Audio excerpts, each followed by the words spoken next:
I actually don't remember how long it's been since my last live gig.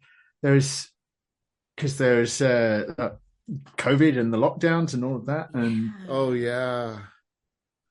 and then I pretty much came straight out of lockdown and into cancer diagnosis. Yay! Wow. And so then started with radiotherapy and chemo and all of that shit. And so that stopped me from gigging for the last year. But yeah, looking forward to getting back on stage in the next couple of months, and hopefully it won't be too long because, well, you know what it's like, man. You go for a little while Yeah. without doing a show, and you get that itch. And Yeah. you just want to be up there with a microphone. Well, I'm Heck glad yeah. that you're on the road to getting back on the stage, man. Me too. Congratulations. Cheers, buddy. That's Yeah, awesome. I That's mean, awesome. and also, I mean, one thing people don't realize about having a really nasty illness is it gives you so much new material as a comic. And like within a couple of weeks of my diagnosis, I'd started a folder on my computer under the heading "Tumor Humor," and you can get a lot of mileage out of that shit, man. Like for years, I always thought there's so many comics on the circuit who talk about illnesses or disabilities or that sort of thing, and I was like, I don't have one of those quirks that I can fall back on, but now I do. Silver linings, all of that sort Yeah, of thing. exactly. And then yeah, I mean, you just have a whole new like perspective on different things, and you've experienced things that Yeah. that you haven't experienced before. So it is a whole new world of things you can write about. Absolutely. I mean, the drugs you get in hospital are Oh, way better than the stuff I've had outside of hospital. I mean, just the the quality control is far superior to some random dude on the street corner in Amsterdam. hell yeah. And ladies and gentlemen, welcome to the Hypothetical Comedy Podcast. I am Funky Sam Medina, And I am Athena Rodriguez. and we're here with Uh, comedian Ed MB.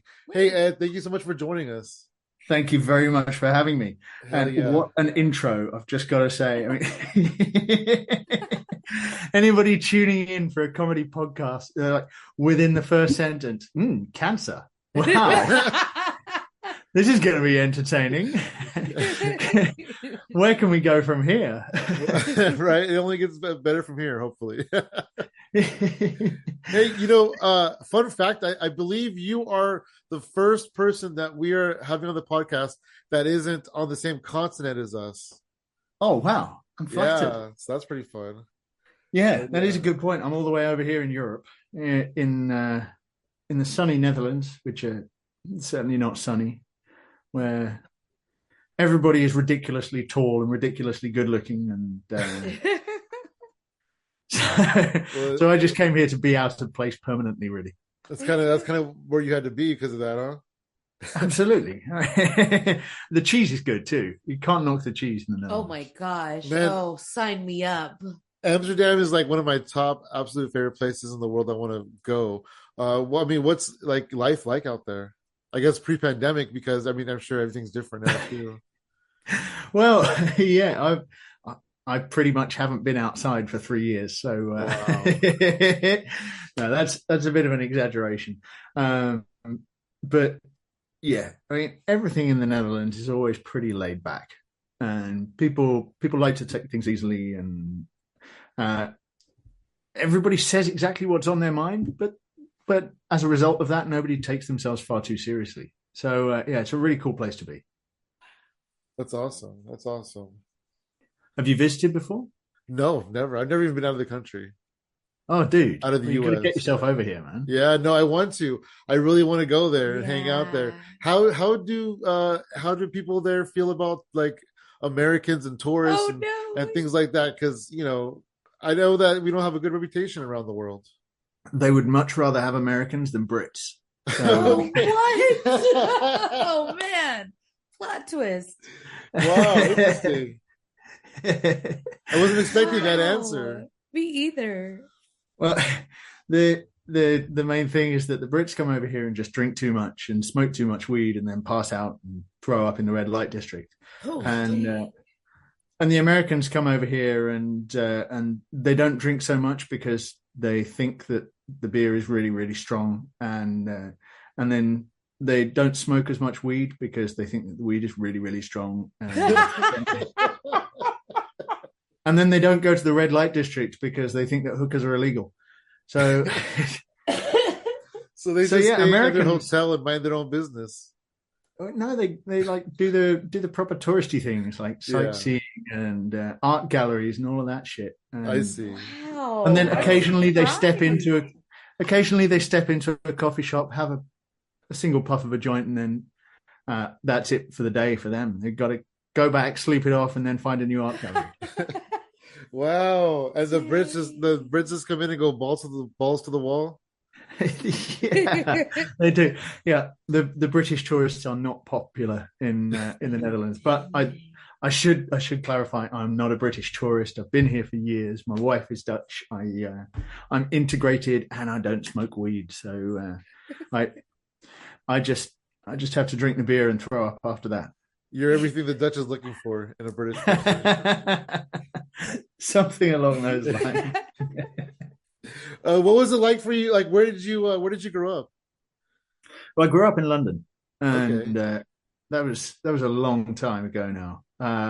Yeah, I left the UK many years ago, before the whole Brexit vote and all of these things, where we discovered that 52% of the people from my country are idiots. And I mean, I could have told them that they didn't need to have a whole fucking referendum. Someone had just called me up and said, Ed, I mean, what sort of percentage of your country are complete morons? I could have said it's about half. They didn't need to actually post out these voting cards to everyone in the population to find out. But no, they had to go ahead with that. And I was not responsible for Brexit. Very, very proud to say that. You did your own Brexit before. I know I left before it was fashionable. I was, except I actually went to Europe rather than trying to go in the opposite direction. Uh, but yeah, it's a long time since I lived in London. I enjoy going back to visit there. It's a fantastic city to visit, but I don't want to live there anymore. It's What not for was it me. that took you to where you are now? Well, my wife actually, yeah, I lived in a few other places around the world, and then my wife convinced me to move back to Europe, and yeah, we've been here for about 5 years now. That's cool. That's cool. Nice. Where did you where was a few places you lived between London and where you are now in the Netherlands? Oh, well, I've lived in France, Switzerland, the Middle East. Yeah, all the places that are great for skiing, and so Middle East is well known for its snow. And then I came to the Netherlands, mountains here, fantastic, um, nearly as good as in the French and Swiss Alps. But yeah, skiing is another thing that I haven't done in quite a long time. But that was something we all had to give up in the pandemic as well, though, wasn't Yeah, the snow, man. That snow transferred the COVID. it? I'm sure that's the reason. Yeah, and nobody's allowed to go skiing because snow transfers COVID. That's cool, man. You've been all over it. How long? At what point in your life did you discover like stand up comedy and discover that's something you wanted to do? That was only in the last 5 years, actually, since I've been in the Netherlands, and I've always done sort of public speaking and that sort of thing. But then there was a comedy show that a friend of mine was putting on for this local group, and they just got in some local open micers and some like beginners on the circuit, doing this open mic in a bar. And I'd been to a lot of comedy shows. I'd never performed at one, but I was helping them set out the room at the start, and they told me who these comics were going to be that are performing. And I said, "Oh, well, who have you got emceeing?" And the answer was, "Well, we don't have an MC. I didn't think we needed one." And as someone who'd been to a lot of shows, my reaction was just yours were there, Sam and Athena. It's like, what? Okay, You don't have an MC. Have you told the comedians you don't have an MC? Because I think they're probably going to have some kind of a reaction as well. Yeah, they're probably And expecting somebody's going to introduce them. yeah, and so I was told, no, it's going to be fine. It's going to be fine. We don't need an MC. It's just a little night with three comics. I'm like, okay, okay. And then the first performer arrives. What's the first question they ask? Who's MCing tonight? Of course. We don't actually have one. The second performer arrives. Who's MCing tonight? At which point the first comic turns around to the second performer and says, they don't have one. So then, of course, someone comes over to me and they're like, Ed, do you think you could MC tonight? I'm like, okay. Oh, wow. And so I just gave it a go, and I really enjoyed it. So then I started going along to open mics and writing some material and just progressing on the circuit until I was doing some fairly regular gigs. And then, of course, COVID happened, which is how we met. Yeah. When you were doing your shows around the world, and I headlined for your Dutch gig, which was a load of fun. It was a lot of fun. Absolutely.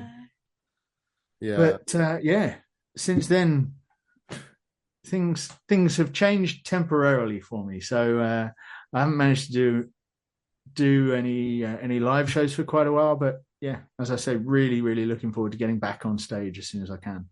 Hell yeah. Wonderful. That's awesome. That time when they asked you to MC that first show, had you been doing open mics before that? Or was that like your first time that you did try to do comedy at all?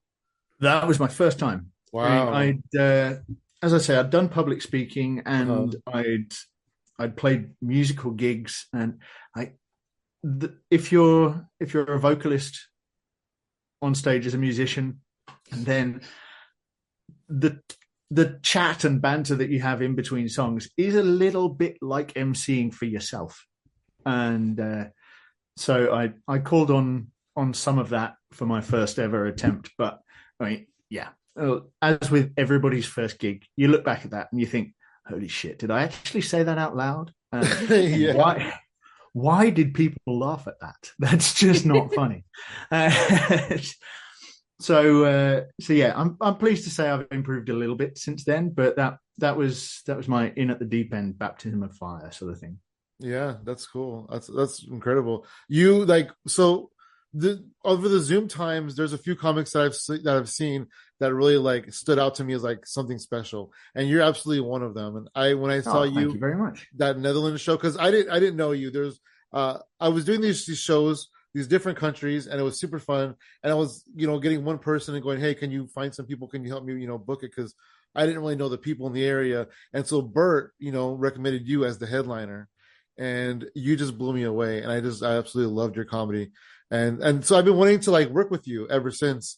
There's been a time in, I think it was 2021, we were doing these comedy shows in the evening time, and you had just become a father at that point. And so time zones were weird for us, and your life was kind of upside down. How's congratulations, and how's fatherhood for you? Thank you. It's great. Yeah. Well, at that point, that was my second kid arriving. So she just turned 2. Oh, okay. It was your second. Okay. Yeah. Yeah. My daughter just turned 2 years old a week or two ago. And wow. So it was around last week this time. Yeah. And so, well, she's brilliant. She's that age where everything in her world is related to Frozen. Which is amazing. And she has an incredible sense of humor as well for a 2-year-old. It's just ridiculous. Like the other day, when she was turning 2, we got her a new bed, a big girl bed rather than like a baby bed. And so my wife and I, we were in her room building this bed, putting together the bits. And the previous day, my wife had put together a new bookcase for her room as well. And so the 2-year-old had been there with my wife building the bookcase, and she was really happy that she could hold the screwdriver and she could like take part. Wow. And so it's a day later. I'm there with my daughter and her mother, and we're putting together this bed in her room. and she comes up and stands over my shoulder. I'm crouching down on the floor with the screwdriver, and she goes, "Papa, bookcase." Right? No, no, no. This is a bed. She says, "No, bookcase." Right? No, this is a bed. You built a bookcase with your mum yesterday. No, no, bookcase. Right? Okay. That's the bookcase. That's the one that you built. And today this is a bed. This is your new bed. He goes, "No, Papa, bookcase." Okay. Right. Okay, it's a fucking bookcase. And she completely deadpan says, "Nay, Papa, bed." Oh my god. And I'm like, you worked for 3-4 minutes on that setup. Managed to keep a completely straight face and then just absolutely murdered me with the punchline. This is pro stuff, yeah. You can't make that up. That's incredible. No, she's just drilled through it. Dang. Oh man, you're in for it. Yeah. Oh boy. I know, it's terrible. My other kid is 4 years old now. He's amazing. He's incredibly intelligent and ridiculously big for his age. So the guy's going to be a rugby player, no doubt. And he's got the MB massive head as well. We always say we know he's my son because he's got a big melon head like me. And this evening at dinner, we're sat down and my wife said to me, "Oh, isn't it going to be great? I mean, I think when you're done with all your treatment and everything, we should get in some really great steaks because I got a really nice set of steak knives for my birthday at the end of last year and I haven't had a chance to use them. And so she said we should get some really nice steaks so that you can use those really nice steak knives." At which point, my 4-year-old son says, "Mama, you shouldn't use that bad word." And I'm like, "What?"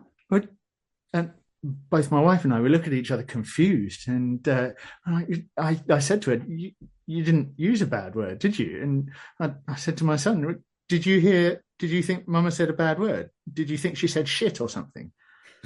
And he's like, "No, that's not a bad word. Shit, shitty, shit, shit, shit." Oh, like, what part of what my wife said did he think was a swear word? And so I can only assume that my 4-year-old son's teacher at primary school is a vegan. It's the only explanation. I know that you're vegans, guys. So no. Well, offense. we were. You were when I met you. That was a long time ago, though. Oh, I see. It was a fun experiment while it lasted. You realized that was a mistake. Yeah, that was. Yes. That was a mistake. Actually, we wanted to kind of go back to a more modified version of it because we did feel better when we were eating. Yeah, we did. Now we just feel like crap all the time, but we're eating what we want to eat. Being all it's a give and take. You know, it's like, don't want to feel good or don't want to eat good food. Yeah, that's always the difference, you know. Yeah. And oh my gosh, though. Yeah, you do have your hands full with both these kids, and you have some great stories that, you know, when you do get back on stage, you definitely could tell these stories and that's it. I mean, they provide me with endless material, and I had to be careful. The last time I was on a podcast was a while back. I was invited on. These guys came to a show and they saw me at that gig, and they said, "Look, we do this weekly show, and we'd love to get you on, just as a sort of comedy interlude, just so that you can take part." As part of the panel, we'll be discussing like some TV show or something, and so they invited me on to discuss this show, Emily in Paris. Do you guys know it? No, I don't think so. No. Okay. Well, yeah, I didn't really know it either, so I looked into it beforehand and read some reviews on it, watched an episode, I didn't even manage to watch a full episode. Let's just say it's not my thing, yeah. And so we we do this show, and they're asking me about Emily in Paris and how I think it relates to the life of a foreigner living in a European city. And I was completely honest about it, yeah. And so I said, first of all, I mean, it's pretty fucking racist, the way that they're talking about French people, and it's just cliched and jingoistic, and it's this arrogant American woman. And I was panning this show, yeah. Turns out the reason they're talking about Emily in Paris is they love it. Oh dang! They think Oh dang! And so I just spent 20 minutes, half an hour, absolutely demolishing this show and basically calling them racists for liking it. And it's just getting a little bit more uncomfortable with every minute that goes along. And they ask me to, that like you were, they're talking about fatherhood and what it's like being a dad of a kid in what is a foreign country for me. And I told this story about when my kid was a baby and it had diarrhea and literally fucking redecorated the baby room. And so in the space of half an hour, I've gone on their radio show. I've completely slated their favorite TV program. I've basically insulted their whole reason for living, called them racists, and then talked to them about baby shit. So relatively, I think this is going really well. Yeah, no, and we don't. I mean, we're definitely emphasis to comedy, so we don't mind baby shit at all. no! As long as it doesn't get on us, you know. Yeah, we empathize. Yeah. Well, I'm not going to talk too much about that. I mean, one of the small mercies of being fairly ill for the last year is that my wife has done far more than her fair share of looking after the kids, and so I have had to deal with very few nappies and diapers, and I'm quite pleased with that. I mean, cancer does have its benefits. Nobody ever talks about that, you know.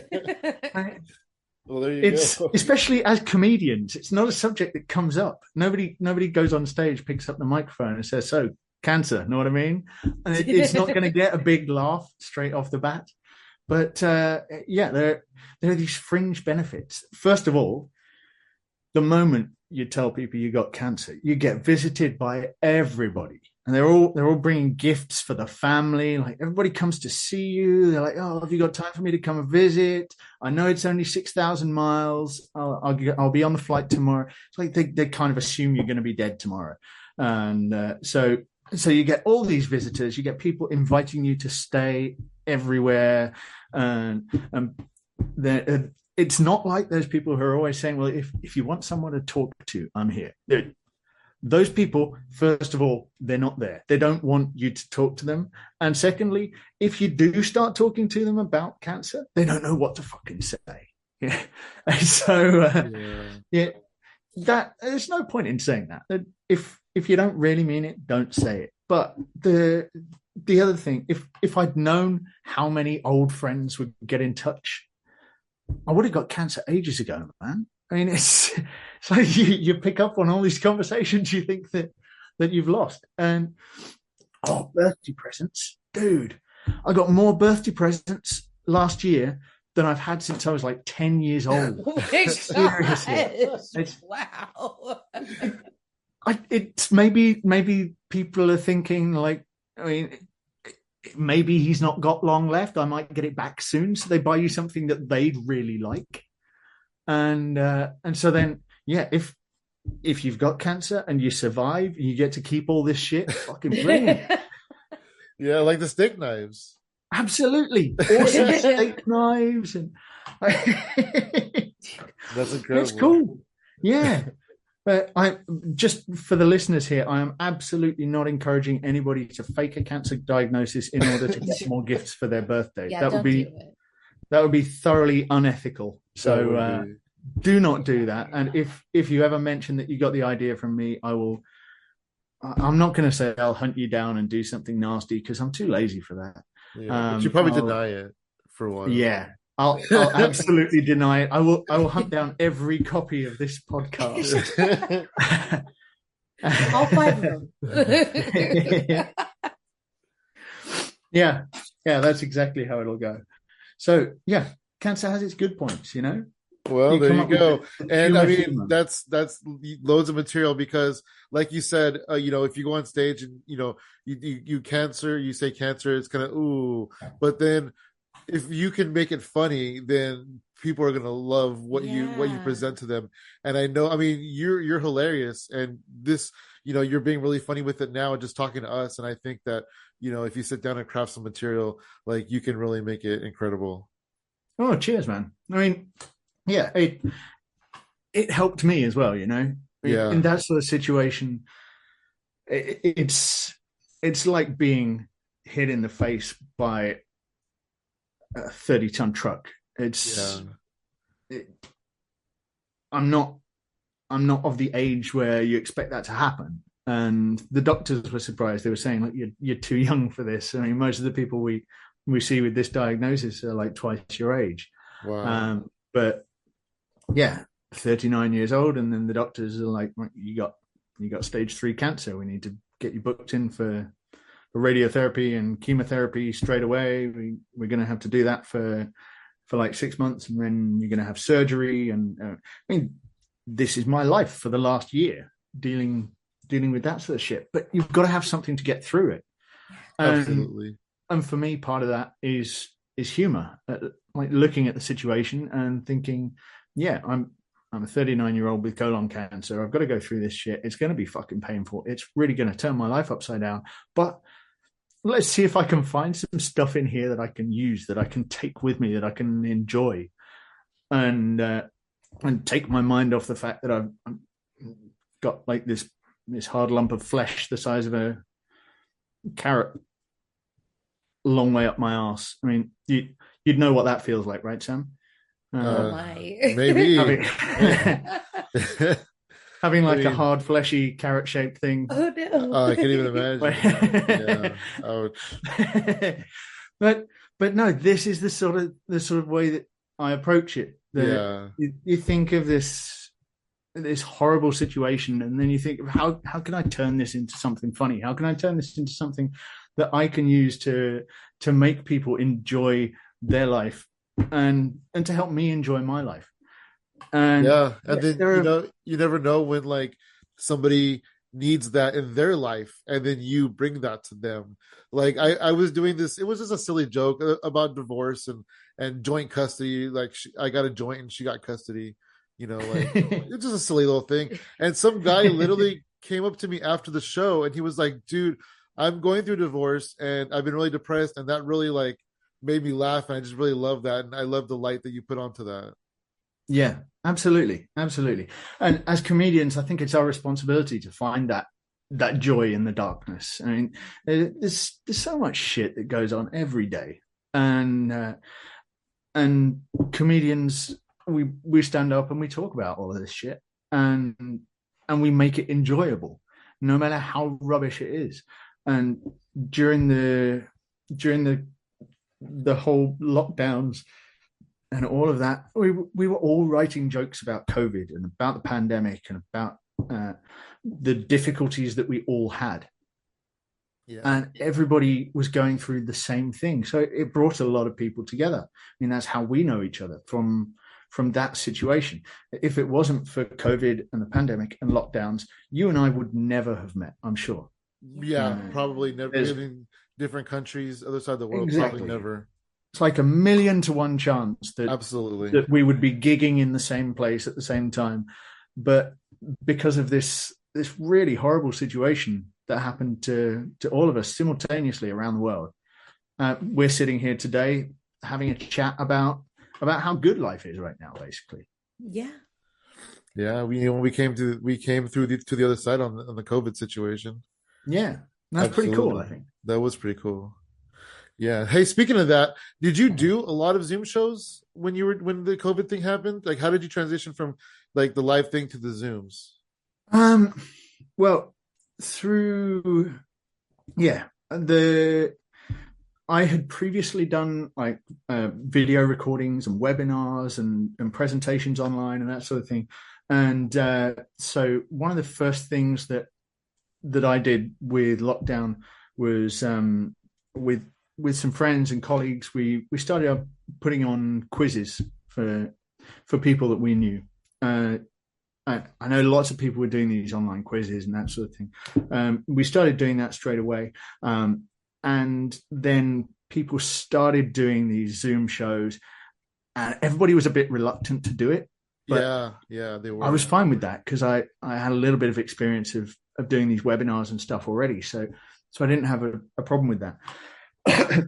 And I didn't do a lot of them, I would say, but I was doing maybe one a month, maybe two a month. I really don't remember.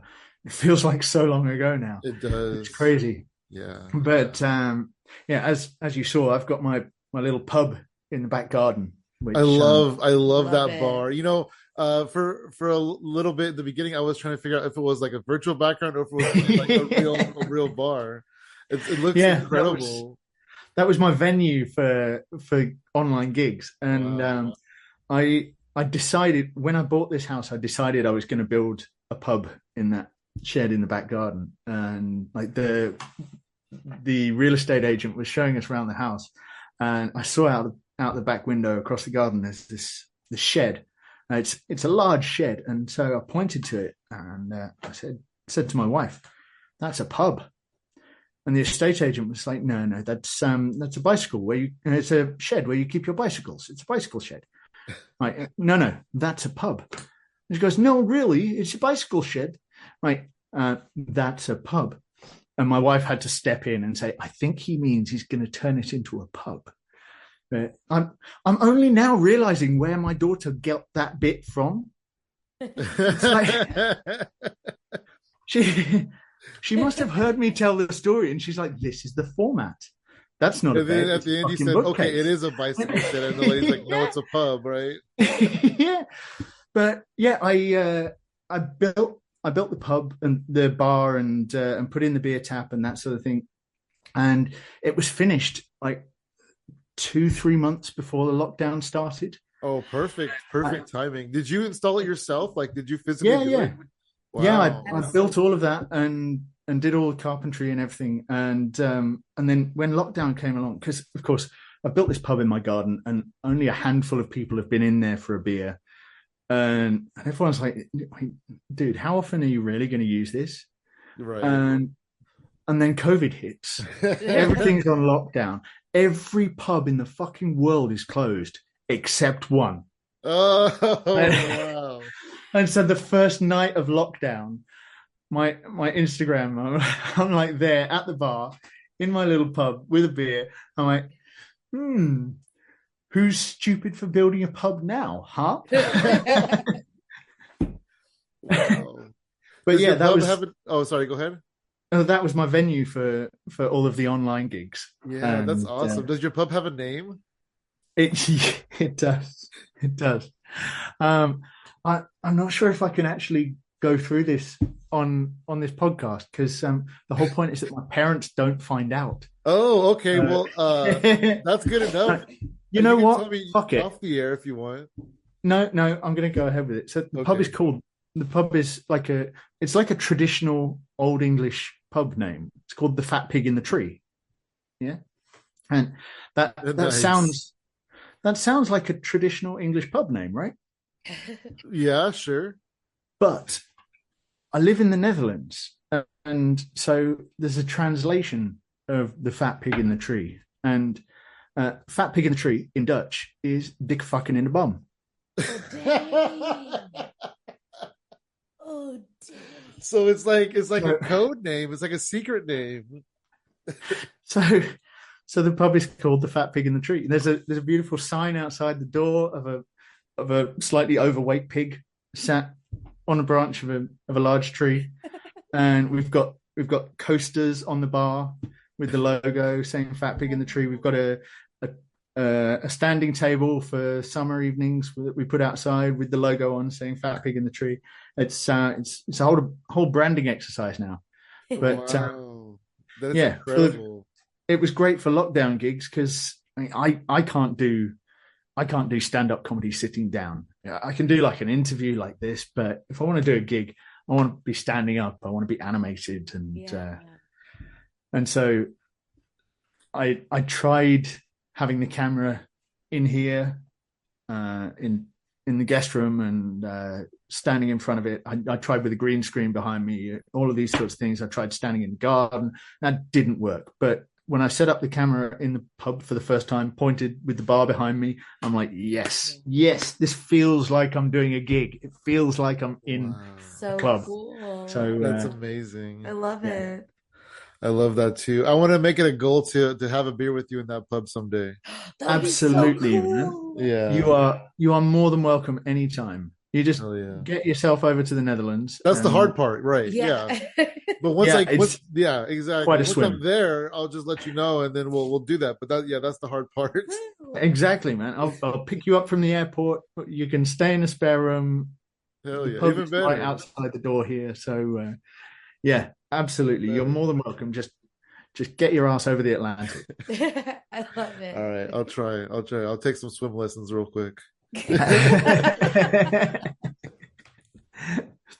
Absolutely. I love it though. I love it. I love your pub. That's awesome. So like I said earlier, you're a really funny comic, and I really just enjoyed your comedy. Like, who are your comedy heroes? Because I know that you're from a different place than where I'm from, so I probably don't really know. But who are some of the people that really like inspired you that you loved in comedy? Oh wow. There are so many comics that I love for different reasons, and I love the surrealism of Eddie Izzard. Oh my Um, gosh. Oh, I Yes. I'm gonna stop you for a second. We saw Eddie live 2 times. oh, that's cool. Yeah, It was Athena's yeah, wonderful. Eddie is Athena's favorite comedian of all time. Yes. Oh yeah, he's Yeah, absolutely amazing, and I love absolutely. his surrealism. I love like the sort of deadpan humor that you get from someone like Jack D, um, or George Carlin. Yeah. Yeah. I I love Ed Byrne for his sort of wacky machine gun style. I love like the playful comedians comedy that you get from someone like Michael McIntyre. There are so many comics that I like for different reasons. I could never like pick one out and Oh, say I feel the same way. that's my Yeah. favorite. It's like people ask you what's your favorite band or what's your favorite song, and I mean, there's probably one that you've listened to most in the last couple of months, but it wouldn't be the same answer that you would give 6 months ago or a year ago.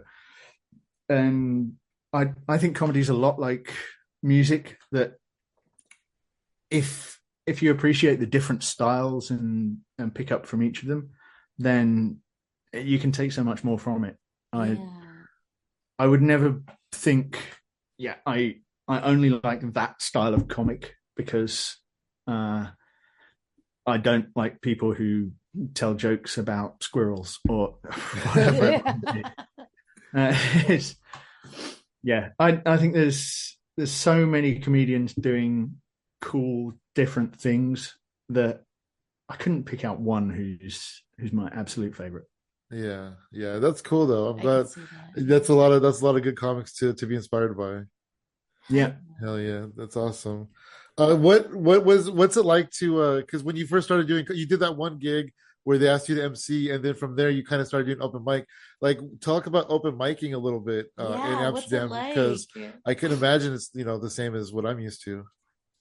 Um, the open mic scene and the comedy scene in Amsterdam is pretty intense, to be honest. Oh, The I've done gigs in other parts of Europe and in other cities, and uh, it always seems a little bit easier than back Oh, that's home. interesting. I don't know if that's a thing that all comics go through, but maybe it's just the thing about having a foreign crowd and feeling you can always fall back on your old reliable material if you need to. Whereas if you're gigging in your home city, then you always feel like you've got to use new stuff and you can't Yeah. use the same jokes over and over. But yeah, the Amsterdam scene, it's really good for a start. There's loads of international comedy. There's a great scene for for Dutch comics, of course, but there's a huge scene for English language comedy, and loads of really well known comics have started out here, and so you've got organizations like Boom Chicago and the Comedy Cafe, which have like top comics from around the world that perform there, and everybody knows each other. It's quite a small, tight scene. There are still the cliques that you're going to get in any comedy circuit anywhere. Yeah, And there's to some degree like the backstabbing and niggling and all of that. Oh man. That you're just going to have that from you can never. I don't think that's ever related, not going to be there. And but yeah, it is a tight knit community, and I've made such good friends. And like over the last 12 months, there've been so many comics reaching out to me, seeing how I've been doing, and like supporting me through this situation, which is just fantastic. But gigging in Amsterdam can be hard work. You get extremes from like the really warm crowd who will absolutely wet themselves laughing when you just introduce yourself to like a room full of people who just give the impression they're on the way home from a funeral and decided to stop in here for a glass of sparkling water. And so you go through that wide range of different rooms, different venues, and I guess much like you will have experienced in San Francisco and the Bay Area, you've got this diversity of venues where some are like massive theaters and some are like little cafes where you can only get 10 people between you and the barista, and the barista's going to keep on making cappuccinos the whole way through your set. So yeah, or doing dishes or something like that. Exactly. You go up to the stage, pick up the mic, hi everybody, I'm Ed MB, and that's nothing to do with the sound system. That's just the dude frothing the milk right behind you. That's true. No, it's very true. It's definitely true. I guess it is the same then universally, because that's how it is for me too. Yeah. That's cool. But yeah, I do want to go out there and visit and check it out. So you said that you said you don't smoke weed. Have you ever visited the cafes? Because I do want to know. Oh yeah. Of course, yeah. I have smoked weed in the past, and I've been to the cafes. I just don't enjoy smoking weed, to be honest. When I was going through chemo, I had this cannabis candy that a friend of mine had made for me, which it's really great for like helping you sleep and getting your sleep cycles in check, and it stops the nausea and that sort of shit. So I'm not like anti weed. It just doesn't do it for me, it's not my thing. But I've been to the coffee shops, and in the past when I did smoke when I was like a teenager, then I've been in there for a joint. But yeah, the last time I had a joint from a coffee shop in Amsterdam was like 3 or 4 years ago, and it hit me like an absolute ton of bricks. I just whited out within like 20 minutes. I was an absolute mess. I was like one of those British tourists. Yeah. If I'd had a few beers beforehand, I guarantee I would have been throwing up in the red light district within like 20 minutes. All of the Dutch people walking past and saying, yeah, it's another one. I fucking told you. I heard about this on a podcast. That's incredible. So what do you? That's right, because it's stronger over there. Yeah, he said it's stronger. So what do you do? Just go in there and be like, oh, I'll take one joint, please, and they just kind of give you like a list of the different types of joints they have, and they've got a menu, dude. Wow. They've got a menu. That's so cool. That's crazy. You can go in and I think you can buy up to 5 grams or something from the coffee shops, or you can buy pre-rolled joints and that sort of thing. Or like you can rent a bong from them, or buy wow. hash brownies, just whatever way you want to take your weed. You go into the coffee shops and they'll sort you out. But they literally have a menu. You go in and you look down and there's like a price list, and it's got a description of what the effects are, and like this is an indica sativa blend from Morocco, and and they tell you what the effects are, whether you're going to get like a buzz, or you'll be spaced out, or you'll suddenly develop a British accent and start fighting with a police officer. And it's just you pick what you want, you pay your money, and they're like, there you go, off you go. Please don't throw up in the red light district. That's cool. Is it just open to the public, or do you have to have like a license or any kind of anything? No, it's open to the public. I mean, they've just recently changed, or they've just recently proposed that they're changing the law so that the places in the red light district supposedly will no longer be able to sell weed. But I mean, there's going to be so many coffee shops that are just outside the red light district anyway, so that's really not going to make much of a difference. Not really affect. No, the places there are, I mean, most of them, some of them have a license to sell alcohol and that sort of thing. I don't honestly know what the situation is, whether they need a license to sell weed or anything like that, but they have inspections to make sure that they're not like selling huge amounts of it, or I don't know, funding terrorism. No, I just mean like the public, the general public could just walk in. There's not like, yeah, because here for a long time, I guess not now, because in California you have recreational whatever, but for a long time you would need like a medical prescription or whatever. Oh no, you don't need anything like that. You just need some money. That's it. Yeah. You just walk in, and I mean, if you're completely off your tits when you walk in the door, then they're not going to give you anything. Like, but if you're just a little bit fucked, like tripping a bit on mushrooms, smelling a bit of vodka, then you're okay. But no, they're pretty responsible about it, and they won't sell like a shopping bag full of White Widow to some 12-year-old. It's basically well regulated, so it looks after itself most of the time. That's cool. Yeah, and I'm sure for the most part the people kind of just respect it and they don't try to push the boundaries too. Yes, except for the British tourists. Except for right, yeah. We all know their trouble. Exactly. Yeah. Awesome. Hell yeah. Awesome. Well, thank you so much for joining us, Ed. It's been super fun talking to you and getting to know you a little bit better. It's been a pleasure. It's been a pleasure. Absolutely. And Absolutely. Yeah, for anyone listening, you can follow me on Twitter or Instagram. The handle's the same on both. You go to EdMBNL, so EDMBNL, and yeah, follow me on there.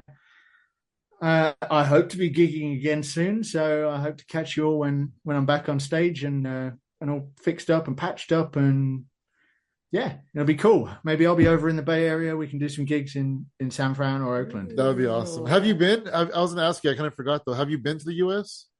I I have been to the US once on a stopover on the way to Canada.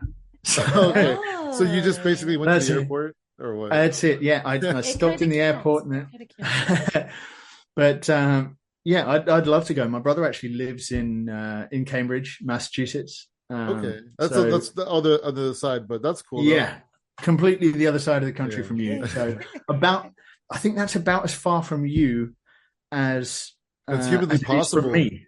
Yeah. Oh, that makes sense. Probably. Wow. I was gonna say So- it's as far from me as humanly possible to still be in the same country. Yeah, I think the distance from here to Boston is about the same as the distance from Boston to San Francisco Bay. So Wow. yeah, but I still haven't been over to visit him. He's lived there for a few years, but of course had the lockdown and everything in between time. But Absolutely. That's cool. yeah, though. I hope I you're able to intend to make be it over out to there. visit them soon. And like I said, when I'm able to go out there, I'll definitely let you know, and we'll have a beer Awesome. in your pub. Cool. Oh yeah. Well, thanks very much for having me. Hell yeah. And then you can find me on social media at Funky Sam Medina. And me at She Shines For You, all spelled out. And everything else is at Hypothetical Comedy. Great stuff. Hell yeah. Have a good day, guys.